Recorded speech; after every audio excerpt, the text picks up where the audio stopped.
او د بد مجلس نه یوازې والی غوره دی. هغه حدیث تی نیمه کې پاتې شو.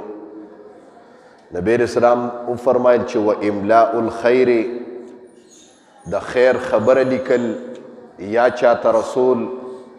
خیر من السکوت، د چپوالی نه افضله ده. یو سړی چپ ناستی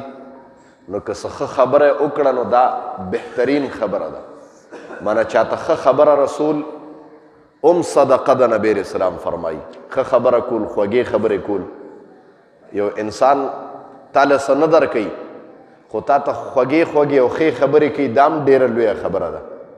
بعضې خلک یې تاله به څه درکو خو لیکن کنځي به دی، ردې بدې به درته وي، نو هغه ورکول فایده نه کوي د دې نه چې دې تا وکنځي. یو انسان له هیڅ مه ورکوه خو لیکن خوږې نرمې پستې خبرې ورسره کوه. نبی علیہ السلام فرمایي دا هم صدقه ده. نننی حدیث کې نبی علیہ السلام فرمایي چې و املاء الخیر، د خیر خبره لیکل یا رسول خیر من السکوت، د چپوالی نه غوره ده. او د غلطو خبرو نه، د فضولیاتو نه دا غوره ده چې ته چپوالی اختیار کړي. یو انسان فضول اسې لګیایي، فضول ډتیږي، خبرې کوي، د هغې نه غوره دا ده چې دې څه وکړي، خاموشه کینی. نبی علیہ السلام معاملات خی چې ستا چپوالی به د خیر د پاره او ستا ویل الفاظ چې اوزي به د خیر د پاره، هر کار به ستا د خیر د پاره، هر وعده به ستا د خیر د پاره. وی یو کسو یو نوجوانو د چوټې پرز باندې اوته سړی چې فارغ نو ځان له مشغول والا سړی چی نو دی فارغ نه کینی، نو ښکار له اوته چې ښکار نو نبی علیہ الصلوۃ والسلام مبارک چې کوم قول او فعل خبره کوي هغه به د خیر د پاره وي، زمونږ د خیر د پاره وي. ځکه نبی علیہ السلام خو که نبوت ملو دی او خپل ځان او خپل وینې صرف کړی ده نو د امت د خیر د پاره ده. نبی علیہ السلام نو نوجوان په ښکار باندې اوتې او ښکار یې وکړ نو تیر د ښکار نه خطا شو، یو عیسایي ماشوم پې ولګېده. نو هغه ماشوم چې څنګه ولګېده په دې زړه ولګېده او ډایرکټ مړ شه، عیسایي ماشوم مړ شه. چې مړ شه دی راغې ډېره تسلي د وارثانو وکړه چې جي ما نه ارادتن نه دی شوی، ما خو ښکار کو ولګېده. هغې ورته نه باچا مړی دی کړی دی. اوس په د دې دغه راکې د دې مونږ ان النفس ستاسو د قرآن موافق ان النفس بالنفس، د نفس مقابله کې به نفس الو مانه سړی به قتل کو. هغه ورته ډېر مینتونه وکړه، خبره قاضي ته پیش شوه، کس یې ګرفتار که. چې کس ګرفتار شو هغه زمانه او هغه ټول ځای او هغه ټول قاضیان چې وو هغه هم عیسایانو، جیلر چې په جیل باندې قید باندې کوم ولاړو هغه هم عیسایي وو. لیکن هغه عیسایان داسې وو چې په مسلمانانو باندې اعتماد ډېر مضبوط و،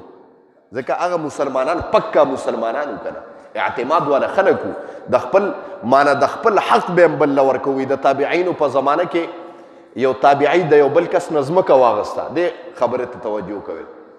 نو چې ځمکه یې واغسته وایي هغه پکې چې کله کرونده کوله نو په هغې کې یو دونه د سرو خزانه راووته. وایي چې د سرو خزانه راووته ده وایي چې یاره دا ما خو ځمکه اغستې ده، خزانه خو مې نه ده اغستې. پخوانو خلکو به ځمکو کې خزانې دفن ګوري. وایي خزانه د سرو سپینو نیولې ده، چا نه چې ځمکه اغستې و هغه پسې یوړه. وایي بهي دا خزانه د خپله واله. هغه ورته نه دا خو د ما خزانه نه ده. هغه ورته ستا په ځمکه کې راوتې ده، ما ستا نه ځمکه اغستې ده، خزانه مې نه ده اغستې. دا ورته نه بهي خزانه زما دنه نو په دې شرش. یو ورته وایي ستا ده، بل ورته وایي ستا ده، په دې شرش قضا ته چې فیصله لاړه، قاضي له فیصله لاړه، وایي څه مسله ده؟ حضرت ما د ده نه ځمکه اغستې ده، سره مې ته نه دي اغستې، دا سره د ده په ځمکه کې راوتي دا وله واپس ورکوم، او کم چې کس ځمکې واله هغوی حضرت دا زما نه دي، د ده دي. قاضي حیران دی.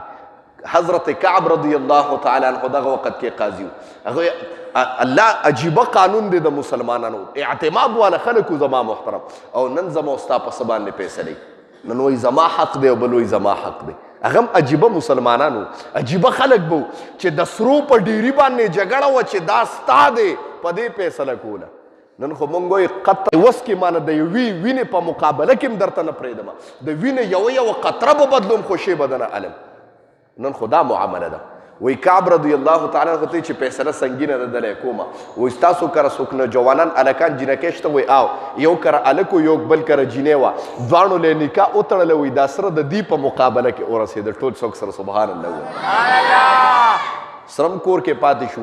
هغه للهیت والا خبره کوم خپلو کې خپل ولیم پیدا شوه ځکه قرآن کې الله فرمایي الطیبات للطیبین د پاکو خلکو دپاره پاک خلک د پاکو سړو دپاره پاکې ښځې والخبیثات للخبیثین او د خبیثو خلکو دپاره خبیث خلک د ما محترمو دواړه خپلو کې پاکو الله خپلو کې جړو کړو نو خبره مې دې پورې کوله چې پخوا د عیسایانو په مسلمانانو باندې اعتماد ډېرو وی مسلمان قیدي که چې پلانکې جمعې ورځ باندې به دی قتل کیږي د ماشوم په مقابله کې وایي چې دا کوم سړی چې قیدي و دا هغه جیلر ته ما لږ وخت له پرېږده پلانکي ټایم پورې به زه راغلی یم زما ښځو او بچو ته پته نشته چې زه ورته صرف دا خبر وکړم چې زه قتل کېږم پانسي کېږم هغه چې د دې خبرو ته وکتل زړه مطمئن شي چې دا سړی حق او سچ دی پرېښوده پخوانو کافرانو اعتماد په مسلمانانو باندې چې پرېښوده د جمعې ورځ چې په سبا راله ټایم مقرر شه قاضي ته یې کس پیش کوي حضرت کس خو ما پرېښی دی په خپله ذمه وارې دا دې څه چل کړی دی بس حضرت هغه ما ته وی د ښځو بچ واړه واړه کتره کتره بچي مې دي ورته پته نشته او چې دا پته ورته اچانک ولګي چې پلار دې پانسي شه ما دپاره ډېره د دغه خبره ده خلک به افواګانې غلطې خوري کړي چې بد عمل کې ګرفتار شه صرف ښځې او بچو ته ویم بیا رالم وی ما په اعتماد وکړه حضرت وی اعتماد والا زمانه و ما اوې وی هغه کس قاضي ته جیلر ورته جیلر ته اوې بی که کس رانغې په مقابله کې به ته پانسي کېږي هغه ته حضرت یو څو منټه صبر ورته کوو مخکې چې کومې فیصلې وي هغه ټولې وشوې ټایم برابر شه قاضي کس ته وی جیلر ته بره شه د پانسۍ تختې ته وی حضرت یو 2 منټه ته وګوره ما خو تا ته ویلي دي سړی دې څنګه پرېښی دی مقابله کې او پانسي کېږي دغه عیسایي خدایه په مسلمان باندې مې اعتماد کړی دی او د دې پیغمبر داسې پیغمبر نه دی چې هغه خپل جان خو ورکولی شي لیکن وعده نشي قطع کولی او زما دا یقین هم دی چې د هغه پیغمبر امتی دی مسلمان دی وعده خلافي هم نشي کولی وی حضرت 2 منټه راکوي چې 2 منټه وکتل په سارا کې یو سړي رامنډې والی وی چې رامنډې والی وی هغه سړی چې وی کتل وایه ظالمه زمونږ نه خو دړه ویسته مونږ ستا په مقابله کې وی قسم دې زه راتلم خو زمونږ دا علاقه چې ده نو دا د یو دریاب غوندې منځ کې د هغې نه اخوا د کښتۍ نه و په دې ناوخته شو وی لامبو هم نه راتله اوبو په چپو وړم وګوره ټول زخمي شوي وی دا ګټو والی موزان مې را رسولی دی ما وی وعده خلافي ونیشي زه خو مخکې را روان شوم چې څنګه تختې ته ورسېده او خلکو د هغه مسلمان ایفای عهد او د هغه وعده ولیده چې دا څنګه قوم دی د پانسۍ دپاره په خپله تختې ته رامنډي وی پرېښې کس دی وی هغه وارثان وی دی خو مونږ پرېښودو معاف خو په مقابله کې د هغې چې څومره اهل الله تبارک وتعالی ټول عیسایان مسلمان کړه زما محترم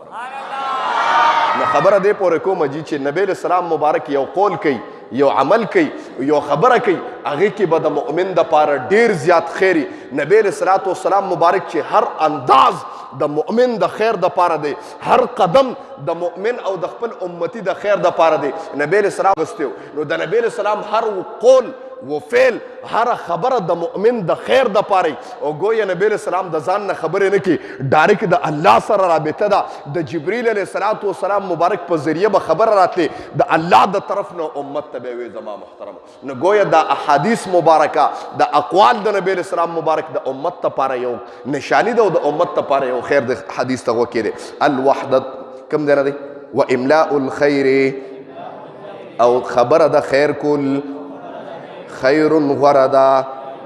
من السکوت د چپوالینا والسکوت چپوالی چې دی خیر غرده من املاء الشر